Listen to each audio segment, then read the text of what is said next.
And I am so happy this morning to bring to you Jordan Lopez, just elected to our state legislature. He will be the youngest Democrat in the legislature, and we are so happy to have him. You've read his bio, which somebody says, wow, how have you done all of that? And you're so young. And it's been in our newsletter and on our Facebook page. He is an amazing human and he is going places. And we welcome you to Wedgewood this morning, Jordan, to speak to us. So I will turn the service over to Jordan. Well, thank you, Melba, and thank you for welcoming me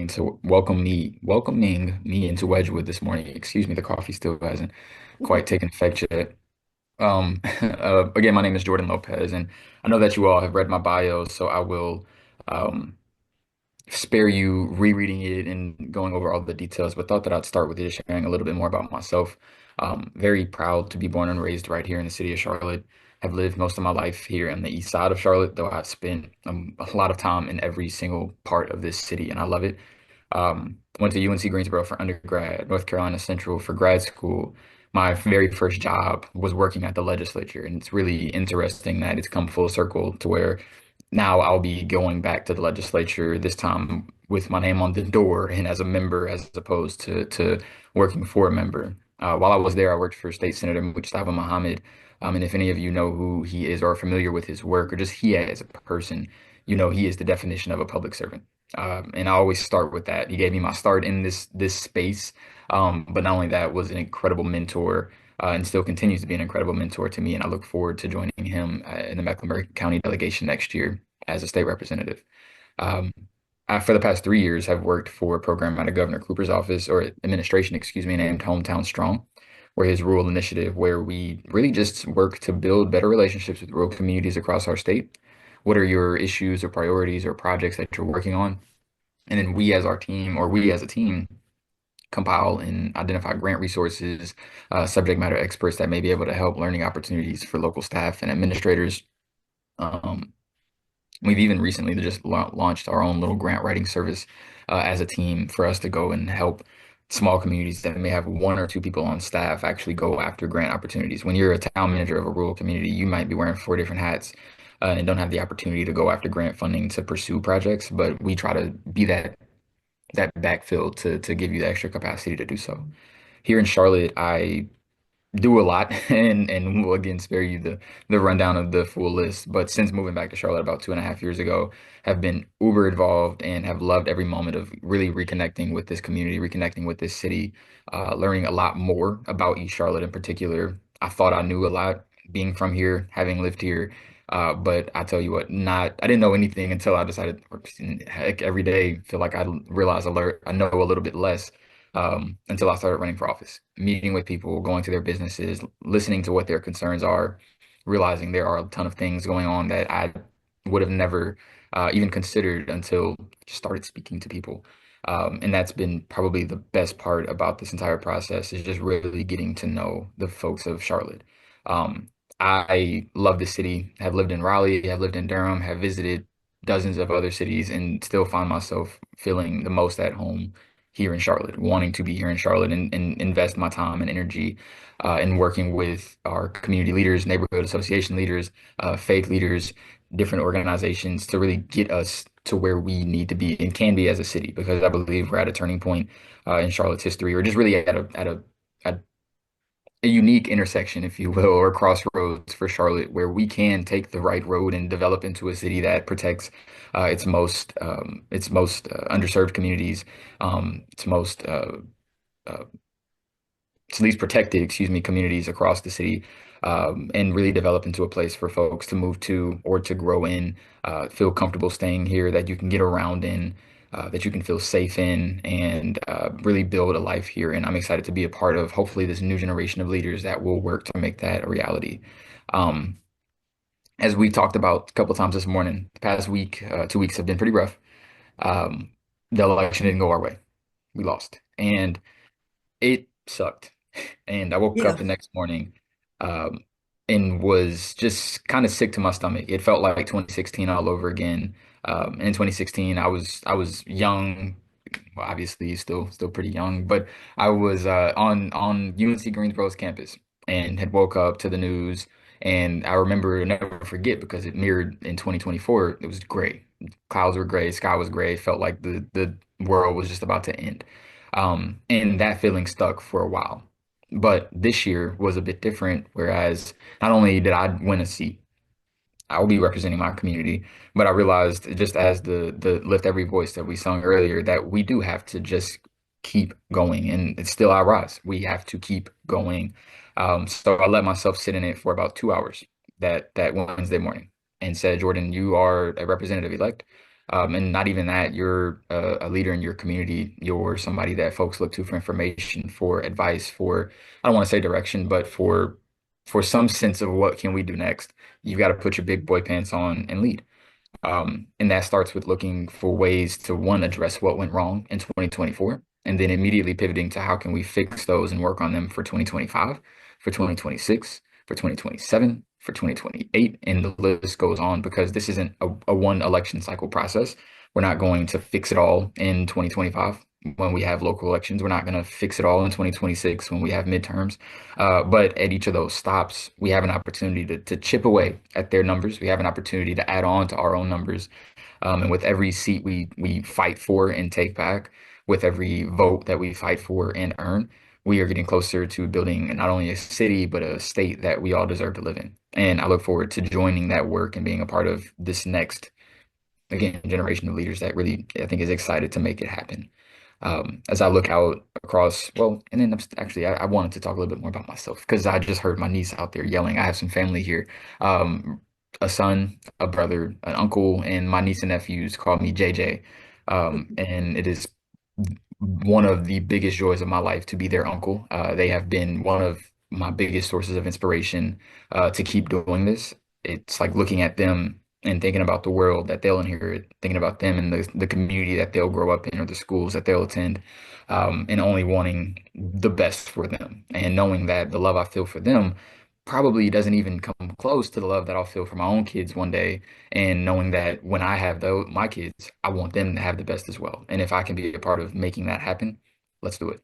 So when I think about what that looks like for the city of Charlotte or for the county of Mecklenburg or for the state of North Carolina, I always start with, grounding our community in a very, very great public education system. Knowing that I had a great education through CMS and I wouldn't be here without a lot of the educators that I had along the way. How can we make sure that we're reinvesting into our school system so that way Chase and Brielle, my niece and nephew, or nephew and niece, excuse me, can have that same opportunity.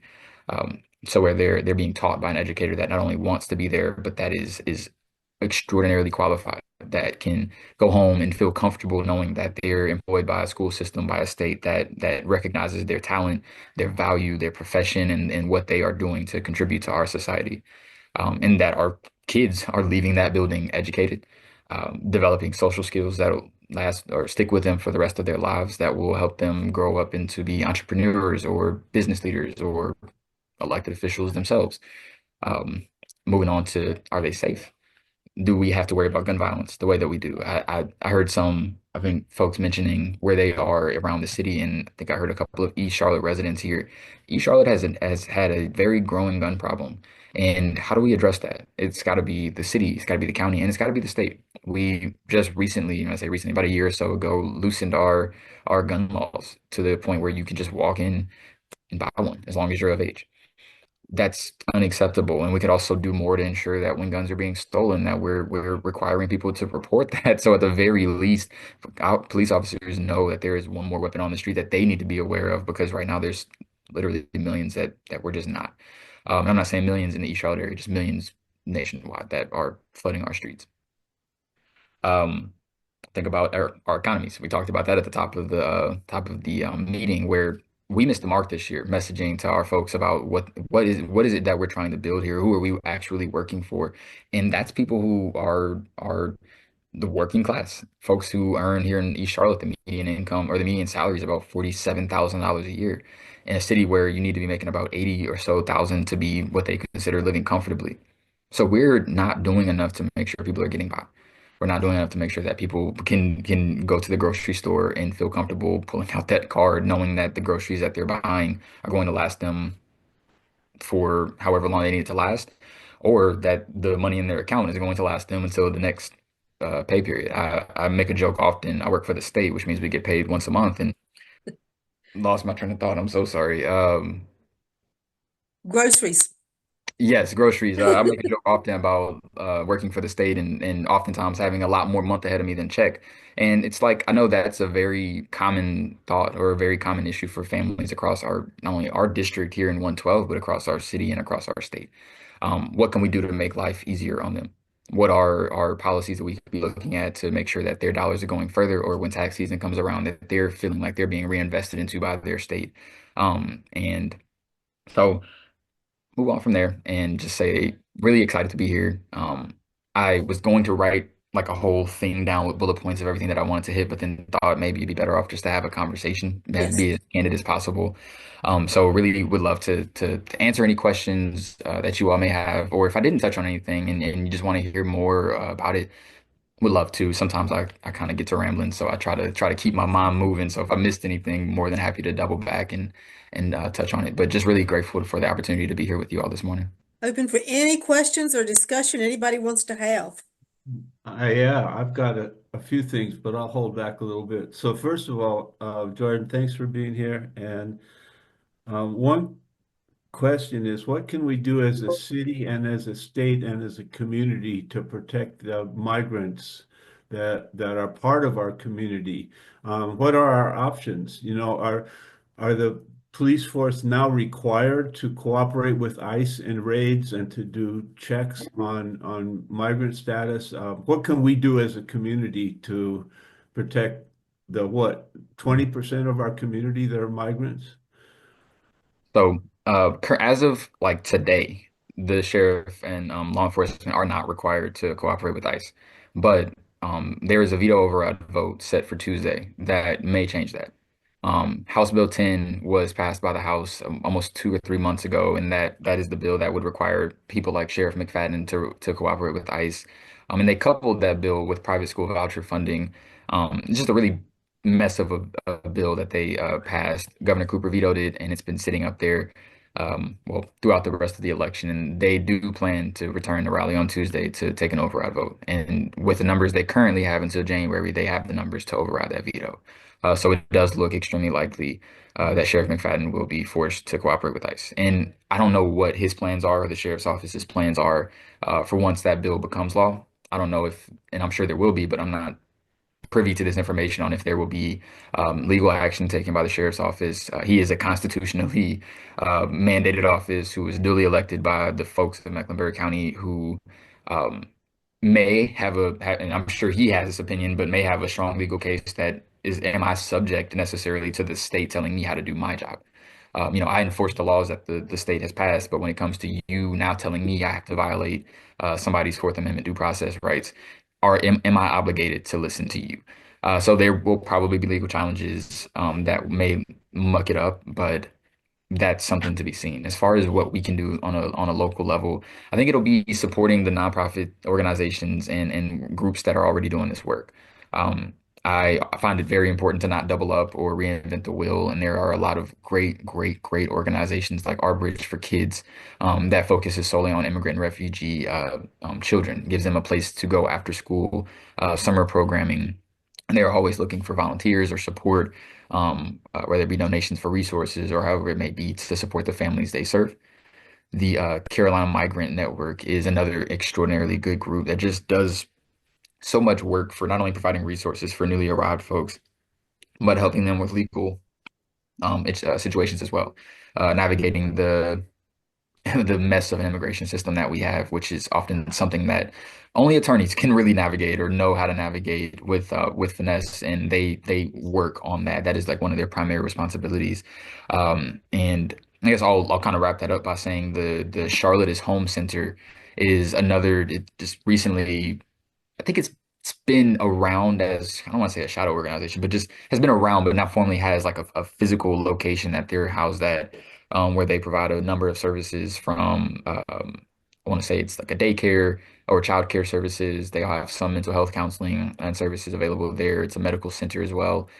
just for folks who may not have the proper resources or insurance, for example, to get care at an affordable cost. And say all that to say, it's going to be supporting those organizations that are already doing this work, that are pouring their time and money into supporting these communities, and then pressing our local elected leaders to step up and to make sure that we're protecting these folks as well. Because the state, and I say this as an incoming state representative, will still be in the minority, and very much so at the whim, to an extent, we'll be able to protect Governor Stein's veto, but at the whim of the majority party. And we've seen the actions that they've taken, the things that they have said that they want to do with respect to immigrant communities. And we've also seen how the federal government has now shifted, to a full trifecta for the other party. And it'll really be incumbent upon Mecklenburg County elected officials who I believe have everybody's best interest in heart and who have, I think, who at least most of the time say they're empathetic and sympathetic to immigrant communities. It'll be pressing them and really asking them to step up to the plate and to fill the gaps because there's going to be a lot of them. And I hope that kind of answered the question, but definitely saying, supporting the groups that are doing the work for sure. Right. And that's an ongoing conversation. Right. Yeah. Thank you. Yes, sir. I got more. Go right ahead. Um, so Jordan, how do you account for the low voter turnout in Mecklenburg County? Oh, a lot of things. As a candidate, even before I was a candidate, oftentimes remarked at how we're very complacent as a county. We are a very heavily Democratic county where our incumbents are rarely challenged, and when they are, they're not usually the strongest challengers. And I don't say that to put anybody down. It's just Mhm. there's a level of professionalism required to run a political campaign, a level of organization, a level of intentionality that oftentimes, from my own experience, speaking for myself, I just haven't seen from a lot of folks who do challenge sitting elected officials. And with that, those elected officials, speaking generally here, because I don't want to put words in anybody's mouth or actions onto anybody, it just feels like take that for granted and know, hey, once I win my primary, if I have a primary, I'm good because a Republican probably won't win here. So that they take their foot off the gas. They aren't knocking doors. They aren't making phone calls unless it's to raise a little bit of money. They aren't really trying to get out the vote up until it's time to go vote, and then that's when the posts start. That's when you'll start seeing folks at different civic engagement events or GOTV rallies, and that at that point it's too late because you're probably only capturing the people who were already going to vote. I think a consistent and frequent presence, excuse me, throughout our communities is needed from our elected officials, and that's why even next year, I mentioned our local elections. I won't be on a ballot next year, but I will likely be knocking doors next year for whether it be city council candidates or just with organizations that are just trying to get people to go vote because it's like, hey, y'all, we have to create a culture of engagement, not just every 2 years, not just every 4 years. We have an election every single year in Mecklenburg County, whether it be our local officials, our county officials, our state representatives, our members of Congress, or the president. Somebody's on the ballot. Let's stay involved and let's create that pattern so that way you don't even have a moment where you're not thinking about the next election. And so that's half, or at least a part of it, is that our elected officials and candidates just sometimes miss the mark. And as somebody who just ran unopposed, I don't want to sound like I have all the answers. Trust me, it's easy to feel complacent. It's easy to say, I don't have an opponent. I have limited amount of resources and a limited amount of time. I'd rather spend that maybe meeting with a community leader or an organization leader to learn more about the issues they work on as opposed to knocking doors because that does take a lot of time and it is a expense on resources and energy, but it's necessary. And so figuring out a way to do both is going to be key. But the county party, the state party, different auxiliary organizations also have to do a better job at just meeting people where they are. And I was encouraged this year. I think I saw a lot of that with folks trying to go to barbershops, for example, to engage with Black voters, for example. Um, but there needs to be more and maybe even more organic or opportunities for that. And again, it has to happen outside of the election cycle. Like let's just show up and talk because if we're only showing up 2 months before an election to ask for your vote, everybody knows how inauthentic that feels. And it doesn't bode well for our turnout. You know, you're talking about the complacency, and I find myself falling into that sometimes because I feel like I'm in a bubble because my friends are Thomas and Ashanti and Connie Green Johnson, and we all feel the same. And you get complacent in your bubble of people who are like-minded and think, oh, we got this. Yep. I keep a couple of friends on Facebook that are totally opposite of me. And when I find myself getting that complacency and getting in that bubble because all of my friends are like me, I go look at their page. Yep. And sometimes it's a shocker and it will wake you up to what's going on the other side. And I think you're right because I even find myself getting that way. And I told my husband, I said, we're in a bubble. You know, because we live in Charlotte, it's Democratic, all my friends are, and that bothers me. And that's something we're going to have to overcome and And stop people from being complacent and get out there and vote. and Connie, I see you. I just wanted to, before I lost it, say it's, and I might have already lost it actually. Connie, if you want to ask your question, I'll come back to it. Well, I don't know whether, thank you. Congratulations on Thank you. being elected. I'm just so proud of you. I've seen and worked with you with the Black Political Caucus. So I saw your passion and your dedication to the community. And I welcome young minds because we kind of messed it up. Having said that, Mecklenburg County is compared with Wake County. Historically, if you look at the numbers, and I'm a numbers person also, our turnout has been less and less. And it didn't just start at this cycle. And so my thought is it has to do with economics. I did get up, by the way, I worked the polls for about 13 days straight and worked at 5 o'clock in the morning until 8 p.m. at election day at my precinct.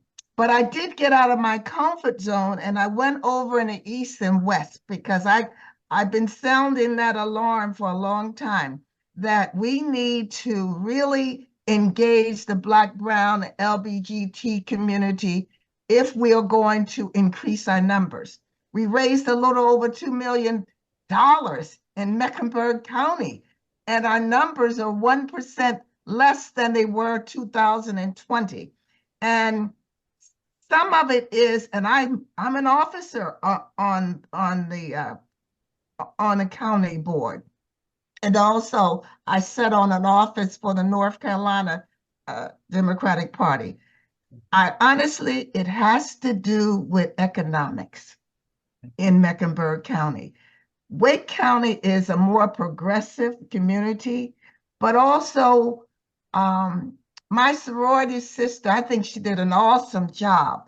But I knew as hard as I worked, and my grandchildren were worried about the many checks I wrote to that campaign. But I didn't even look at the results because I knew in my heart of heart that wasn't going to happen. But Melba didn't stop me from being depressed about it. Because when you think about this man now is coming in as a trifactor, and I'm not worried about myself because all of us, like Melba said, we're going to be okay. Yeah. My two daughters are going to be okay. I worry about my grandchildren, but I worry about the least of us, the least of the population that is suffering here in Mecklenburg County. And I think it's incumbent, as what Jordan said, that we really start sitting down and not going to communities to talk to them or talk at them, but going to communities that are really, honestly, broke my heart. I knocked on one person's door, Melba and Jordan, and the lady said, "You driving that fancy car and you coming here asking me to vote, and here I can't even pay my rent." And I just felt so bad. I said, I hadn't thought about that because we're going one time. And she said no one had knocked on her door before and for anything. And so we've got to find some way. We're all, from what I gather from reading in the Bible, we're always going to have poor people. But we have we have a vast amount of poor folk that are just hanging on by the threads in this town that has so much wealth. And so Yes. I even felt guilty. In fact, I gave her some money, but it's just so sad. It's just so sad. And so, Jordan, I agree and applaud your energy that you as a candidate, newly elected candidate, and some of the candidates, I can say it because I've said it to them. There are a lot of candidates that need to retire and move Yes. and Amen. move out of the way for new leadership, and because they're not addressing the needs of the community.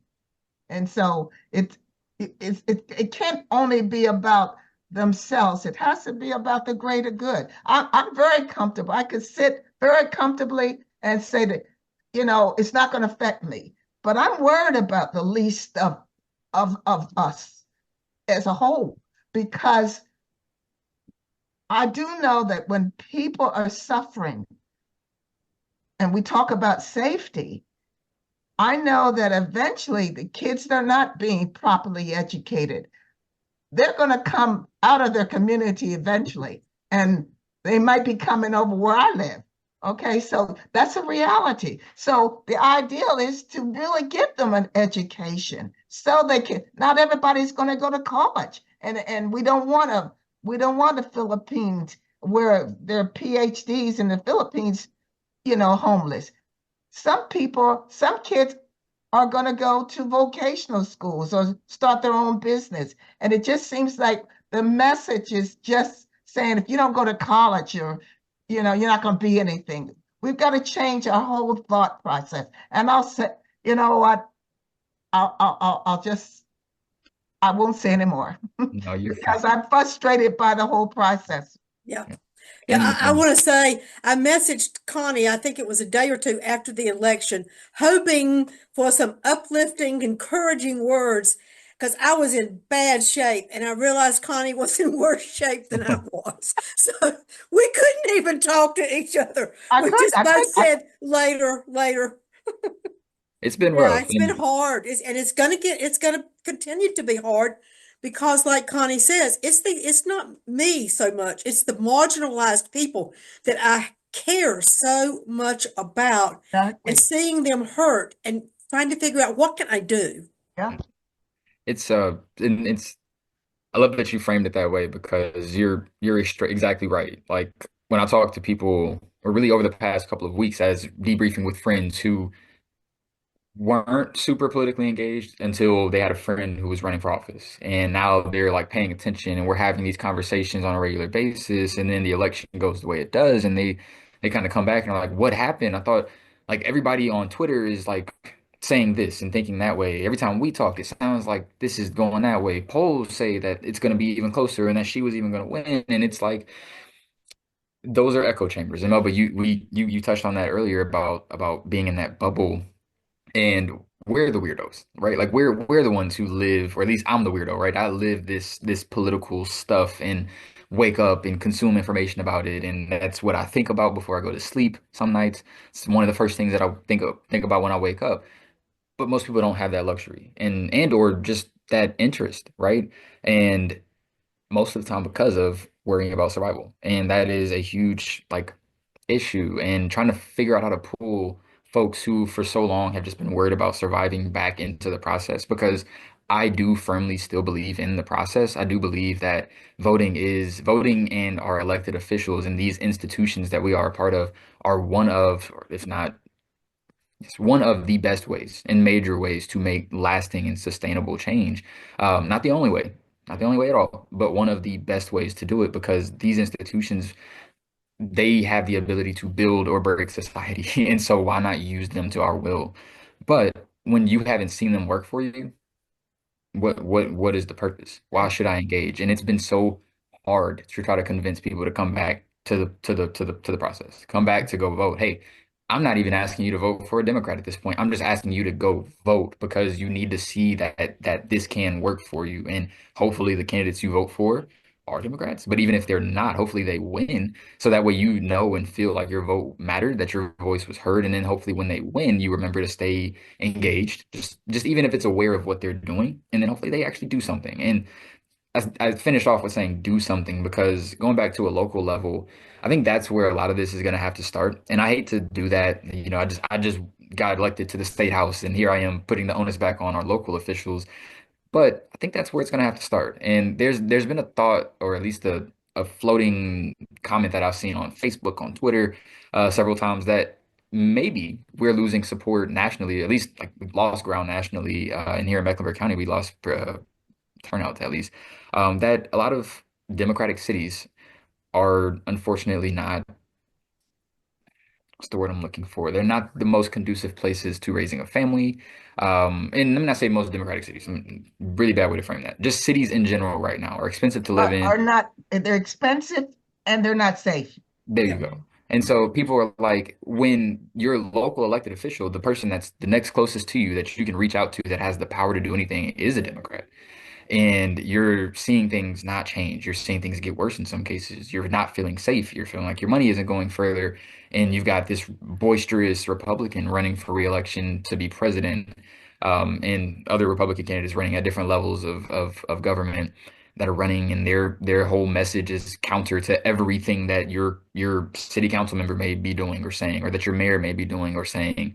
And you know that, hey, well, ain't nothing really changing with this person. Maybe I should. He said he's going to do X, Y, and Z.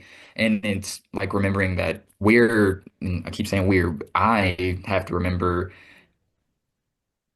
folks just want to see something change. And I don't want to say don't care how it gets there, but I think that more often than not, they don't care how we get there. We just want to see things get better. So if person A is over here saying everything under the sun, and that's how I'm going to make it better for you, and then here we are as Democrats, like, we're just going to do X, Y, and Z. We're just not going to go to him. We're just not going to go to him. We're not going to tell you what's going to change. We're not going to do anything differently. We just can't do that guy. It's not a good argument. It doesn't get anywhere with anybody. It's not breaking any barriers. You're not breaking down any silos because you're not really speaking to me. You're just really arguing against somebody with plenty there to be argued against, but you're not giving me, somebody who may not be intimately involved with this process, enough information to go off of. And so, um, sorry, I'm doing that rambling thing again. I think it'll start with our local officials doing something. Can we show people that this works? Can we show people that we are looking out for you? We are working to improve your lives, even if it starts small at a local level, and then build on that at each level of government, from city council to county commission to the school board to state house. Can we just show you that this works? And maybe that way we start pulling people back in. Because there's one thing I've noticed about folks, especially when asking for their vote, it is, what have you done for me lately? And that's a very human, very, very human thing to feel and ask of a candidate asking for your vote. And unfortunately, we haven't been able to say we've done much, and it's hard to That's to true. to combat that. Thank you so very much. We Could I can ask one continue this quick thing, conversation Melba? after we have our closing. We can continue talking as long as we want to. Did somebody say something? Yeah, I just had a quick issue. I want Oh, to. okay. This is a poverty issue, Jordan, that may have a legislative solution. On the corner near my house is a payday lender, and every Friday there are dozens and dozens of people lining up to cash their check because they have no banking access. And this place charges up to 20% of your paycheck in order to cash your check because you don't have what you need to get a bank. So there may be a legislative solution to that, but it seems like a little issue, but it makes me angry every Friday Yes. when I drive by and see that long line. That's a big See, issue, Tom. That's a good challenge to present to our newly elected Jordan Lopez.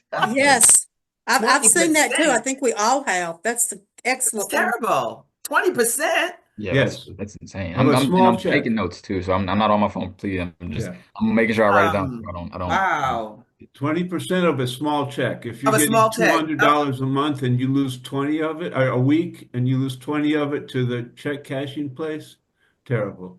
But It I is terrible. thought there was a national bill put forth about charging that amount. But I guess it hasn't filtered down to the states. I don't know. Because I remember that Biden put well, maybe it wasn't approved about charging that enormous amount, that percentage. Well, what they need is banking access like the rest of us have. Exactly. Yeah, no, thank you for Please sharing stay that. And on after our closing because we can continue this conversation. But Ashanti's going to close us out now and then